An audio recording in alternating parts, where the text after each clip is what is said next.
Assalamualaikum warahmatullahi wabarakatuh. Banyak sekali pertanyaan jamaah, Ustadz kasih kami channel untuk kajian anak-anak muda. Di antara anak muda berasal dari Aceh, luar biasa, channelnya Maulizul Akbar Nak. Tonton, subscribe, like, share, komen. Assalamualaikum warahmatullahi wabarakatuh.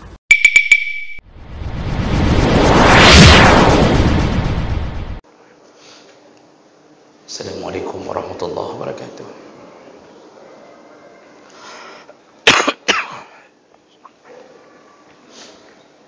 Alhamdulillahirabbil alamin.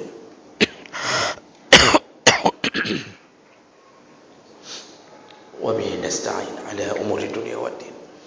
Asyhadu an la ilaha illallah wahdahu la syarika lah. Wa asyhadu anna Muhammadan 'abduhu wa rasuluhul karim. Allahumma salli wa sallim ala nabiyyina al-Mustafa Muhammadin wa ala alihi wa ashabihi ajma'in. Amma ba'd. Rabbi shrah li sadri wa yassir li amri wa hlul 'uqdatam min lisani yafqahu qawli. Segala puji bagi Allah, kemudian salawat dan salam kepada Rasulullah, pada keluarga dan seluruh sahabat-sahabatnya, bapak-bapak dan ibu-ibu, jamaah salat maghrib dan isya yang Allah muliakan insyaAllah. Di pertemuan yang lalu kita telah membahas di antara fadilah beriman kepada malaikat, yaitu timbulnya rasa syukur kepada Allah, karena salah satu daripada kebaikan Allah menugaskan malaikat untuk memohon-mohon ampun dan mendoakan para manusia atau hamba-hamba yang mukmin. Dan itu adalah salah satu daripada bukti kasih sayang Allah kepada kita. Dan kita sudah bahas contoh-contohnya. Dan banyak yang menjadi contoh lain yang kita tidak perpanjang contoh-contoh tersebut. Tapi intinya kita ini ada makhluk Allah yang lain yang senantiasa mendoakan kita. Jadi bukan hanya kita yang memohon ampun pada diri kita sendiri, ternyata malaikat pun memohon ampun pada kita. Dan inilah pemberian Allah Subhanahu wa ta'ala. Kita lanjutkan masih tentang fadilah terhadap malaikat, karena terlalu luas dan terlalu banyak yang harus kita syukuri, maka perlu kita tahu persatu-persatu tentang keutamaan mengimani adanya malaikat. Berikutnya fadilah yang ke-8, yaitu dengan beriman atau meyakini adanya malaikat, maka kita akan berusaha menghindari amalan-amalan yang menjadi penyebab dibenci oleh malaikat. Jadi yang kemarin itu kita sudah bahas amalan-amalan yang menjadi penyebab didoakan oleh malaikat. Mulai malam ini kita akan lihat, kalau kita benar yakin malaikat itu ada, dan Allah telah menggambarkan melalui lisan nabinya bahwa malaikat itu tidak suka dengan beberapa amalan. Dia benci dengan orang yang melakukan amalan itu, mulai dari yang paling sederhana sampai yang paling terlaknat.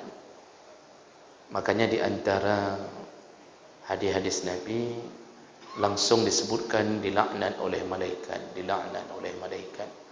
Kalau malaikat yang melaknat, itu adalah doa keburukan. Kalau malaikat yang berdoa, tidak ada celah untuk tidak dikabulkan. Berbeda dengan kita. kita ini berdoa belum tentu terkabulkan. Mungkin banyak makanan haram yang masuk ke dalam darah kita, karena salah satu penghalang doa adalah makanan haram. Oh, kita tidak merasa makan haram, yang kita makan selalu buah-buahan, jeruk, tidak merasa haram. Bukan zatnya yang haram, proses mendapatkannya yang haram. Kita beli jeruk, tapi dari hasil tanda tangan bon kosong. Jeruknya tidak haram. Harta membeli jeruk itu yang haram. Jeruk itu jadi darah. Lalu kita angkat tangan, ya Allah, ya Allah, ya Allah. Tidak satu pun dikabulkan. Oh, rupanya kita merasa dikabulkan. Sudah banyak makan haram, ternyata kita merasa aman. Kita minta kaya, seakan-akan kita diberi kaya. Jadi kita merasa sudah dikabulkan. Kita minta ini, dapat. Minta itu, dapat. Bisa jadi itu bukan karena pengabulan. Bisa jadi Allah sedang mengulur-ngulur waktu agar kita terus dalam maksiat. Berhati-hatilah dengan konsep pembiaran oleh Allah Subhanahu wa taala.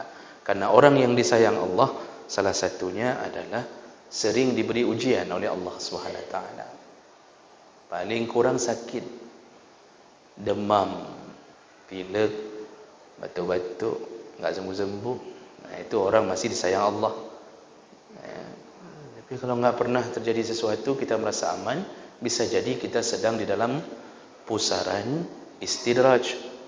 Nah, oleh karena itu jemaah melakukan Allah, jangan sampai kita ini menjadi sosok yang sedang melakukan satu perkara yang dibenci oleh malaikat. Maka akan muncul doa-doa keburukan yang melaknat kita, dan itu keluar dari lisannya para malaikat. Ada hadis dari Ummu Salamah radhiyallahu anha, ketika Rasulullah sallallahu alaihi wasallam menjenguk Abi Salamah yang dalam keadaan sakaratul maut, Rasulullah datang ke rumah Abu Salamah. Lalu kemudian Ummu Salamah istrinya berkata, dakhala Rasulullah sallallahu alaihi wasallam ala Abi Salamah wa qad syaqqa basarahu fa aghamadahu. Ketika Rasulullah datang menjenguk Abu Salamah, Abu Salamah telah meninggal dunia. Lalu kemudian matanya dalam keadaan terbuka. Fa aghamadahu, Rasulullah kemudian menutup mata Abu Salamah yang baru saja meninggal. Summa qala, lalu Rasulullah berkata, innar ruha iza qubidha tabi'ahu al-basar. Ruh itu kalau sudah diambil oleh Allah atau dicabut nyawa oleh Allah, maka mata mengikuti ruh, kata Rasulullah. Makanya kenapa orang meninggal matanya melihat ke atas, terbelalak melihat ke atas, bukan karena husnul atau su'ul khatimah, tapi matanya melihat ruh. Ruhnya sendiri, nyawanya sendiri, yang selama ini terpendam di dalam casing yang bernama kulit. Maka disuruh tutup. Fadajja nasun min ahli. Kemudian terjadilah hiruk pikuk di dalam keluarga itu. Ada yang berdoa untuk Abu Salamah, ada yang menyebut-nyebut keburukannya. Faqal, ketika Rasulullah mendengarkan macam-macam kalimat di rumah Abu Salamah yang baru meninggal itu, Rasulullah berkata, la tad'u ala anfusikum illa bi khair. Janganlah engkau mendoakan diri kalian kecuali kebaikan. Fa innal malaikah yu'minuna ala ma taqulun. Karena setiap kalimat yang bentuknya doa dari kalian, malaikat mengaminkannya. Nah, ini di sini poin hadis riwayat Muslim. Di sini poin yang ingin disebutkan bahawa malaikat itu kalau doa kebaikan diaminkan. Semoga seperti kebaikan itu. Tapi kalau mendoakan keburukan juga diaminkan seperti keburukan itu. Makanya dilarang menyebut-nyebut keburukan mayat. Dilarang menyebut-nyebut keburukan mayat karena khawatir diaminkan oleh malaikat menjadi penyebab bertambah siksa terhadap mayat. Disebutlah kebaikan-kebaikannya. Masalah keburukan, dia begitu sakaratul maut selesai, dia akan mendapatkan jatah seperti amalnya. Kalau buruk, dia akan dibalas Allah SWT. Enggak kita sebut pun, tetap azabnya tetap dahsyat. Namun yang berbahaya ketika kita mulai menggunjingkan mayat. Jadi walaupun itu sebenarnya wajar terjadi, kecuali memang orang-orang yang menjadi patokan dalam syiar kita agar tidak diikuti, maka itu tidak mengapa. Itu termasuk menggunjing yang dibolehkan, seperti menggunjingkan Fir'aun, Qarun, Namrud, Haman. Itu tidak mengapa. Jadi jangan pulang dari pengajian ini enggak berani lagi mencaci Fir'aun. Jadi asal ada penceramah cerita tentang keburukan Fir'aun, sudah kita tegur, enggak boleh bilang-bilang tentang Fir'aun. Itu salah. Itu termasuk yang dibolehkan supaya menjadi pelajaran bagi yang lain. Orang boleh dibicarakan keburukannya kalau level keburukannya dia sendiri bangga dengan keburukan itu.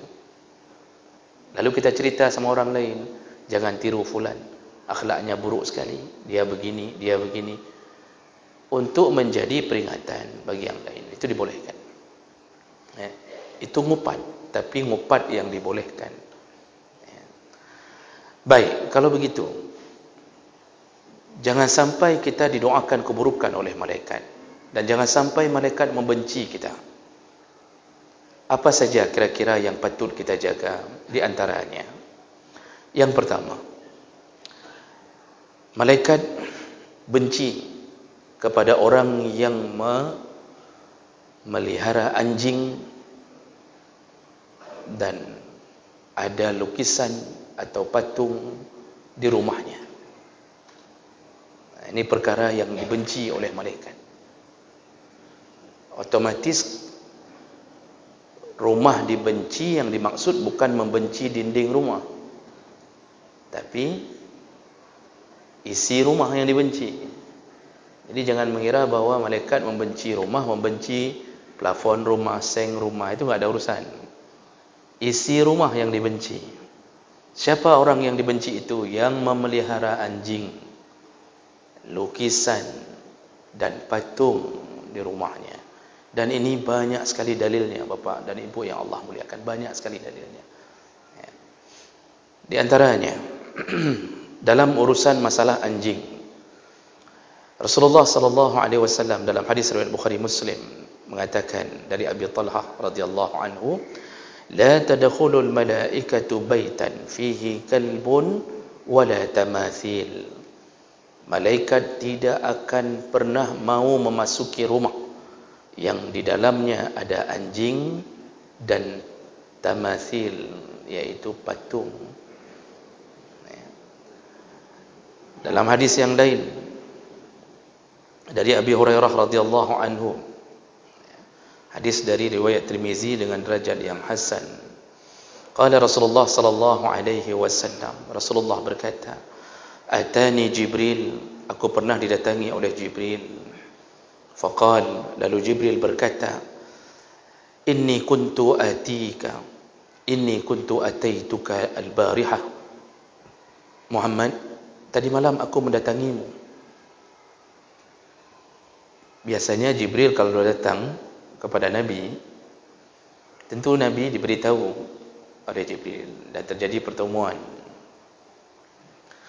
Tapi kali ini Jibril mengatakan, Muhammad, tadi malam aku datang, tapi baru diberitahu besoknya.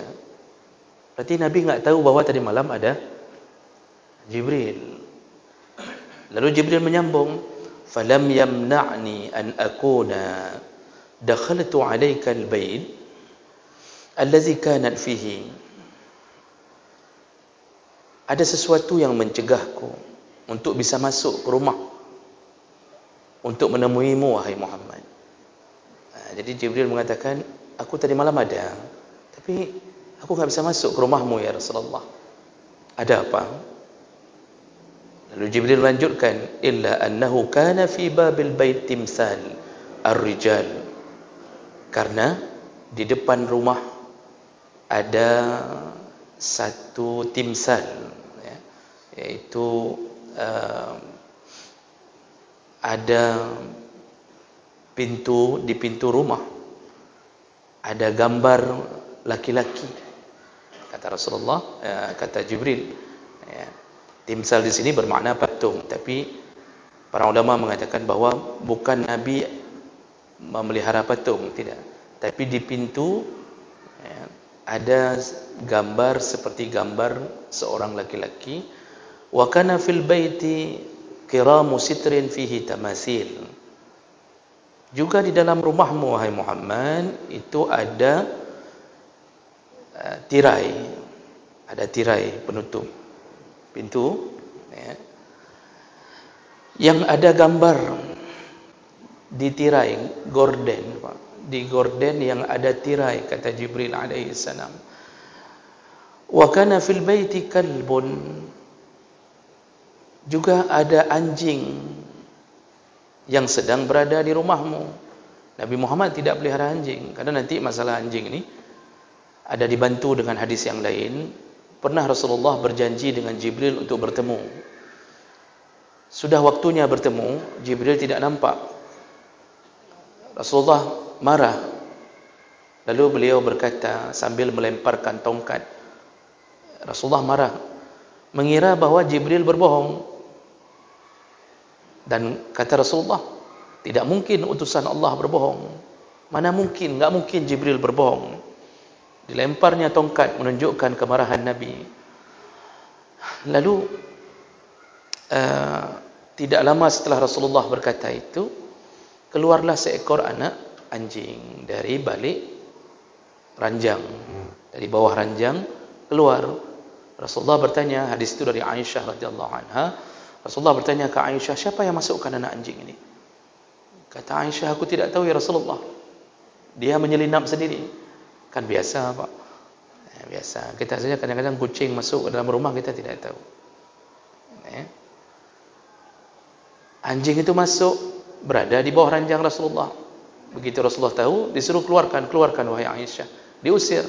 Begitu diusir anjing itu, langsung Jibril muncul. Lalu Rasulullah mengatakan, kenapa engkau melanggar janjimu wahai Jibril? Jibril berkata, tidak ya Rasulullah. Aku ada dari tadi, namun aku tidak bisa masuk ke rumah karena ada seekor anak anjing. Itu tidak dipelihara, Pak. Masuk sendiri saja malaikat tidak mau masuk ke dalam rumah. Nanti di ujung hadis ini akan disebutkan oleh Jibril, itu yang patung itu bongkar, yang gambar patung di pintu bongkar. Kemudian tirai robek, dirobek, dibuat, dirubah gambarnya, dipotong-potong, rubah gambarnya, dan anjing itu keluarkan. Baru aku bisa masuk ke dalam rumah itu, kata Jibril alaihissalam. Jadi masalah anjing itu memang, walaupun anjing itu sebenarnya makhluk Allah, tidak berdosa anjing. Anjing, apakah hari-hari anjing berdosa? Gara-gara dia bernajis, apakah anjing selalu berdosa? Kan tidak. Ya. Apakah babi berdosa? Tidak. Yang berdosa siapa? Yang makan babi. Ya. Yang melakukan hubungan dalam hari-hari dengan anjing. Salah satunya memelihara anjing. Anjing itu mana ada dosanya? Ya. Dia bukan makhluk yang diminta pertanggungjawaban oleh Allah. Cuma menjadi ujian bagi kita untuk melihat iman kita taat atau tidak. Ya. Jadi itu aneh kan kalau kita berfikir dia binatang yang buruk. Padahal dia makhluk Allah. Kita karena bencinya pada makhluk ini, sampai pada manusia pun kita sematkan nama dia. Anjing kau, katanya. Ada orang yang pernah bilang sama orang, ayam kau. Nggak ada kan Pak. Bebek kau, nggak ada. Anjing Pak. Berarti menunjukkan kita kalau marah sama orang, kita marah memakai label anjing. Bui kah kita bilang. Nanti sampai di mall-mall benci sama bui. Bui one get one ditulis sama. Ya, berarti sampai segitunya orang benci. Ya. Apakah mereka bermasalah? Tidak. Yang bermasalah kita dilihat ketaatan kita oleh Allah. Jaga-jaga, jangan pelihara anjing begini dan begini. Nah, oleh karena itu, ya, memelihara itu dilarang. Memelihara anjing itu dilarang. Ya. Rasulullah berkata dalam hadis riwayat Muslim dari Abu Hurairah radhiyallahu anhu, "Man ittakhaza kalban," barang siapa memelihara anjing, "illa kalba masyiyah aw saydin aw zar'in intaqassa min ajrihi kulla yawmin qirat."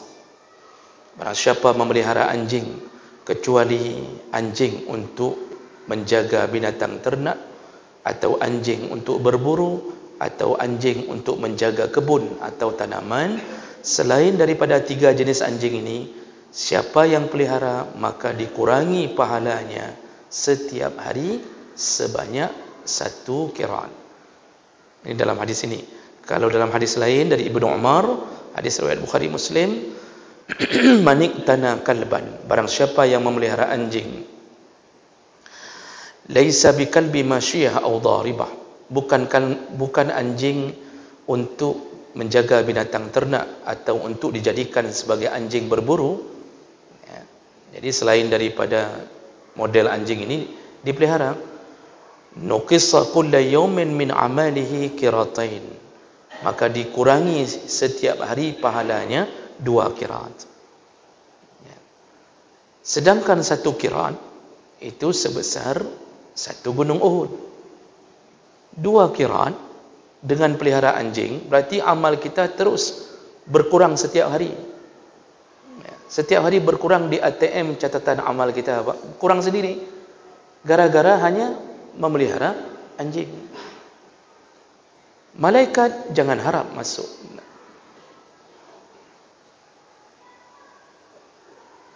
Oh, ada tujuan untuk menjaga rumah, supaya isi rumah aman, dia pelihara anjing, menjaga pencuri. Nah, itu kan begitu ceritanya. Selain daripada 3 kebutuhan tadi, ya, jadi untuk menjaga binatang ternak, misal kita punya banyak kambing, tak sanggup kita jaga, daripada kita sewa orang, bagus beli anjing. Anjing nggak perlu gaji 13. Kalau sewa orang perlu gaji tiap bulan, belum lagi minta tambahan, belum lagi harus berikan THR. Anjing nggak ada perlu THR, kasih makan setiap hari, selesai urusan sama dia. Dia pelihara kambing, boleh. Atau dia pelihara tanaman, kita suruh kita ikat di kebun supaya orang tidak mencuri di kebun, boleh. Atau untuk berburu, kalbus saidi, itu baru boleh. Selain daripada itu, untuk taruh di pintu pagar agar pencuri tidak berani masuk, tetap pahala kita dikurangi 1 hari 2 qirat. Masya Allah, dikuranginya bukan cilet-cilet, 2 qirat setiap hari. 2 gunung Uhud setiap hari dihapus, setiap hari dihapus, sampai kita membebaskan anjing itu. Maka berhati-hatilah dengan amalan ini. Dan malaikat benci sekali kepada orang yang memelihara anjing di rumahnya. Benci sekali. Tapi Ustaz, kalau nggak ada anjing, udah berapa kali saya kemasukan pencuri. Ini mungkin kita berhusnudzan kepada Allah. Ada apa sehingga Allah mengizinkan pencuri terus-terusan masuk ke rumah kita? Coba pikir-pikir dulu. Mungkin kita belum bayar zakat. Mungkin kita tidak pernah sedekah. Mungkin kita beristri 2. Itu yang enggak, itu enggak masuk. Masa gara-gara beristri 2 masuk mencuri ke rumah, apa hubungannya? Kan enggak begitu. Banyak mungkin kesombongan kita, mungkin harta haram yang kita pelihara, sampai Allah mengizinkan pencuri terus-terusan mengambil harta kita. Yang intinya semua kejadian adalah izin Allah. Dan mungkin kita sombong dengan tidak pernah menyerahkan rumah kita kepada Allah Subhanahu wa taala. Masuk ke rumah tidak pernah baca bismillah. Ingat tuntunan masuk ke rumah itu, kalau mau aman rumah jangan langsung assalamualaikum, kata Rasulullah, bacalah bismillah. Dengan bismillah satu kalimat, rombongan syaitan, panglima syaitan yang membawa pasukan langsung terhadang. Kalau syaitan terhalang, insya-Allah dari jenis manusia pun terhalang. Kalau keluar rumah, disuruh lagi baca bismillah tawakkaltu 'ala Allah. Kita mungkin jarang baca bismillah tawakkaltu 'ala Allah. Padahal dalam hadis sebutkan orang yang keluar dari rumahnya yang membaca bismillah tawakkaltu 'ala Allah, la haula wala quwwata illa billah. Kalimat itu keluar setiap kali keluar, tutup pintu, bismillah tawakkaltu 'ala Allah, la haula wala quwwata. Apa kata syaitan? Nabi yang bongkar, kita enggak tahu. Kalau kita tahu berarti kita setan. Kata Nabi, syaitan berkata, ya, dia telah diberi hidayah, dia telah dijaga, dan dia telah dicukupkan urusannya oleh Allah. Bagaimana kita bisa lagi mengganggunya dengan kalimah itu? Kadang-kadang kita enggak minta Allah, kita kunci dengan gembok macam-macam, taruh anjing di depan. Anjing ketemu pencuri, Pak. Kan lebih anjing pencuri daripada anjing. Pencuri bawa tulang, tinggal kasih ke anjing, mudah lewat. Kan mudah kan untuk menjinakkan anjing, tinggal kasih makan. Maka orang yang mudah dijinakkan dengan kasih makan itu model begitu semua itu. Itu begitu memang kehidupan. Percaya tidak percaya memang begitu kehidupan. Dengingro, Pak. Asal kasih makan sudah diam. Urusan agama enggak berani tegak lagi, amar ma'ruf enggak jalan lagi. Yang penting kasih makan. Ya. Nah, itu tipe. Saya bukan bilang anjing orangnya, itu tipe anjing. Ya. Oh, kasar kali Ustaz. Lebih kasar orang yang makan tadi, Pak. Ya, tidak peduli lagi dengan urusan apapun. Nah, jemaah melakukan Allah Subhanahu wa taala. Di saat itu kita lupa, kalau rumah tidak dimasuki malaikat gara-gara ada anjing, maka hilanglah keberkahan. Karena para ulama, jumhur ulama mengatakan yang dimaksud malaikat tidak mau masuk kalau ada anjing adalah malaikat rahmah. Malaikat pembawa keberkahan, kebahagiaan, kesenangan.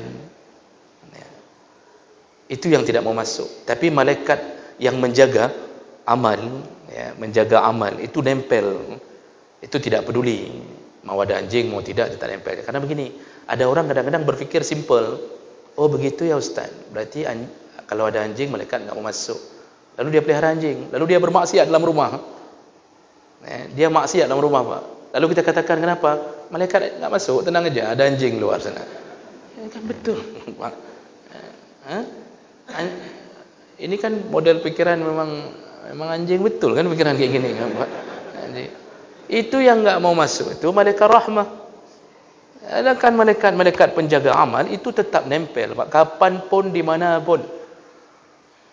Ada hadis yang mengatakan malaikat tidak mau masuk ketika kita berada di kamar mandi, ya, maksudnya sedang WC mandi ada, dan ketika sedang berhubungan dengan istri atau keluarga. Tapi hadis itu pun didhaifkan oleh banyak para ulama. Hadis itu didhaifkan oleh banyak ulama. Ya. Nah, jadi oleh karena itu hati-hati pertama dengan menghadang malaikat dengan memelihara anjing. Yang kedua, malaikat benci, tadi sambungannya ini maksud kedua setelah anjing, benda kedua yang paling malaikat benci ketika di rumah ada patung atau lukisan. Dalam hadis Bukhari Muslim,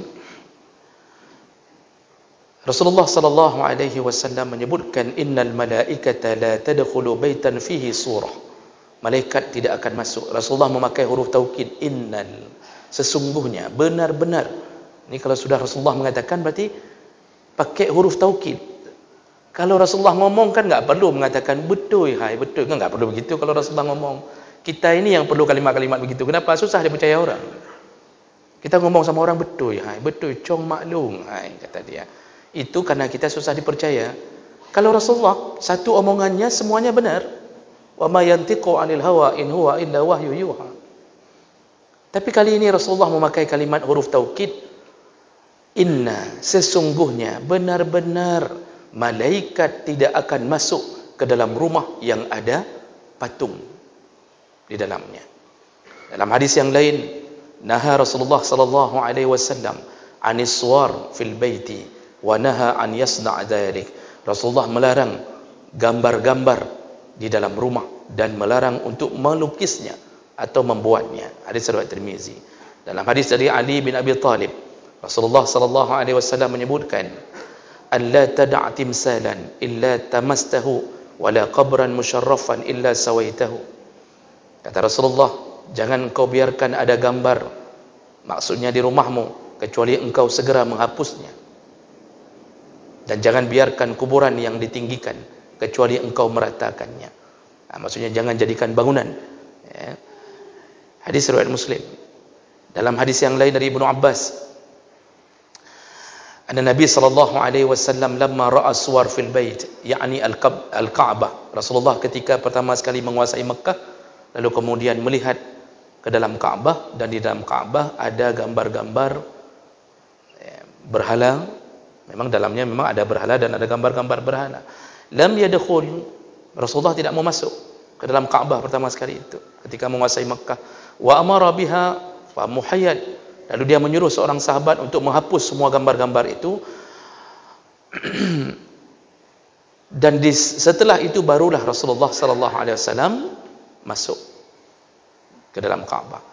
Kemudian dalam hadis yang lain Rasulullah berkata, inna min asyaddin nas azaban yaumal qiyamah alladzina yushabbihuna bi khalqillah.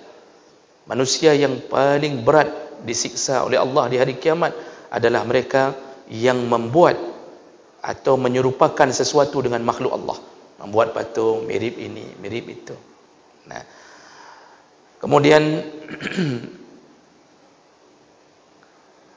ketika Aisyah radhiyallahu anha memasang tirai, annaha nasabat sitran fihi tasawir.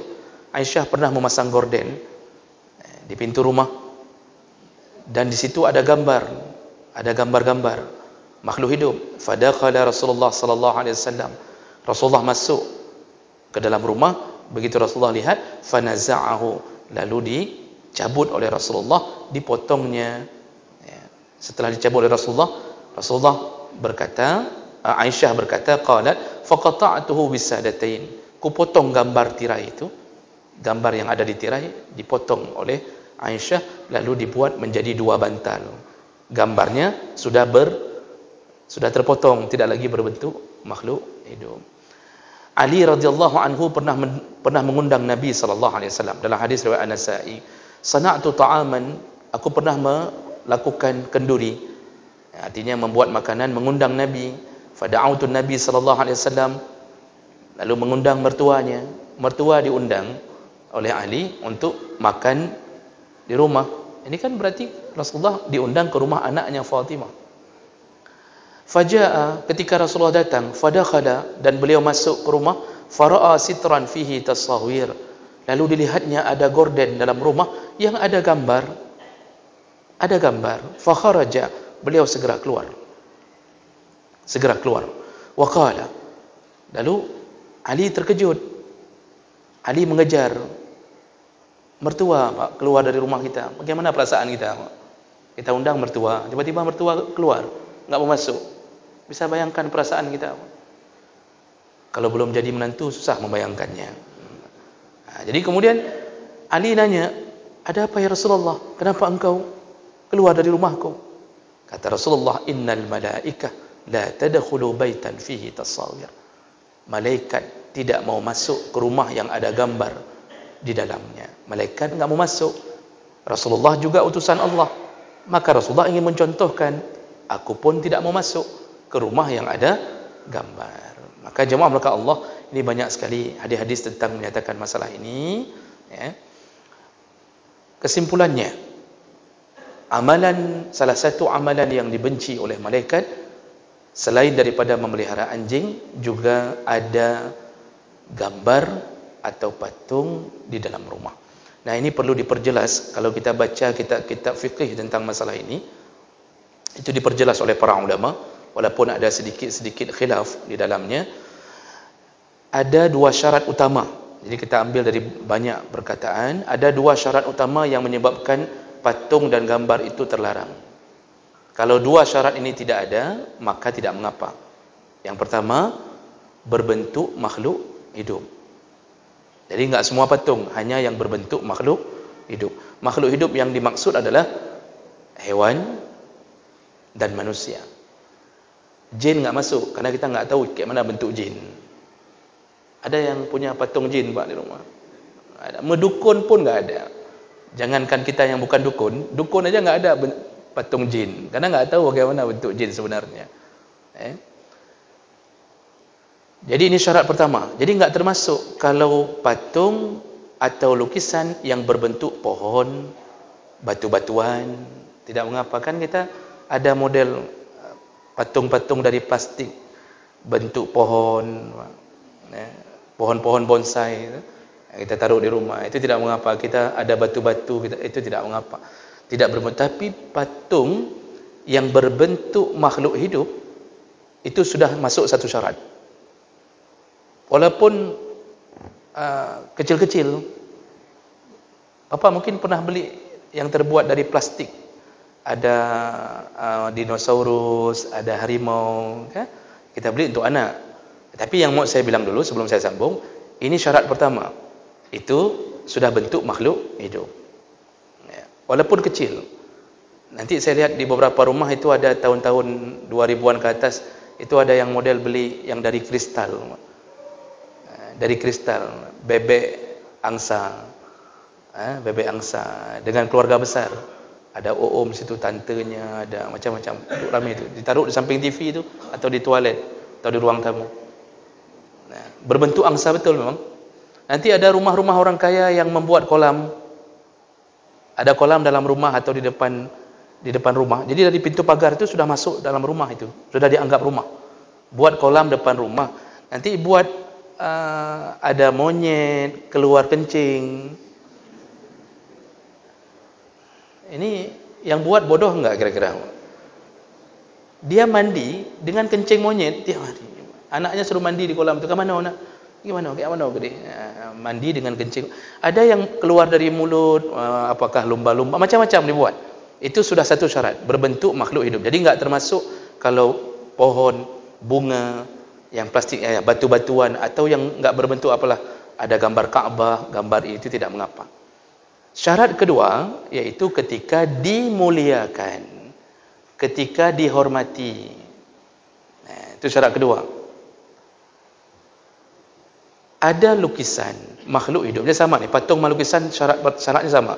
Ada lukisan, di dalamnya ada Pak Tani sedang kerja di sawah. Ada lukisan Pak Tani, Pak. Nampak tu Pak Tani, enggak panen-panen dari dulu kerja, dari tahun kerja, enggak panen-panen tu Pak. Banyak tu di sawah itu. Sudah masuk satu syarat. Yang syarat kedua, dimuliakan. Maksud dimuliakan, dihormati, dipajang di dinding, dibersihkan setiap Sabtu Minggu, ambil kemoceng betul ya Pak ya? Ambil kemoceng pegli. Lalu kemudian ada yang beli boneka-boneka tadi, beli boneka untuk anak-anak tadi, atau yang berbulu-berbulu itu, panda, macam-macam, ada kucing, macam-macam. Itu begitu dimuliakan, jatuh ke dalam hukum haram, malaikat enggak masuk. Artinya, kalau 2 syarat ini enggak dapat, tidak mengapa. Contoh, ada patung tapi berbentuk makhluk hidup, tapi enggak dimuliakan. Contoh kita beli tadi mainan anak-anak Pak, yang dinosaurus, harimau. Tapi kita kasih untuk mainan anak-anak, dipukul-pukulnya, diludahinya, dipip 3 punya handom, kan? Dilap ngencesnya Pak, kemudian dicampak sana, diinjak sampai termencret-mencret tu barang tu. Itu tidak mengapa. Begitu juga boneka, dipukul sana, tidak mengapa. Lukisan juga begitu. Masuk syarat pertama, enggak masuk syarat kedua, lukisannya kita balik, pantatnya ke belakang, itu tidak mengapa. Berarti enggak kita muliakan. Kita aja yang perlu menyadari kita ni sehat apa enggak. Beli lukisan punggungnya ke belakang sini, itu enggak menghargai kan. Makanya kalau keset kaki permadani taruh di depan kamar mandi untuk kita lap-lap, ada gambar Ipi Upin, maka aros di situ, itu kita injak-injak tiap hari, enggak apa-apa. Tidak mengapa, karena hilang syarat kedua.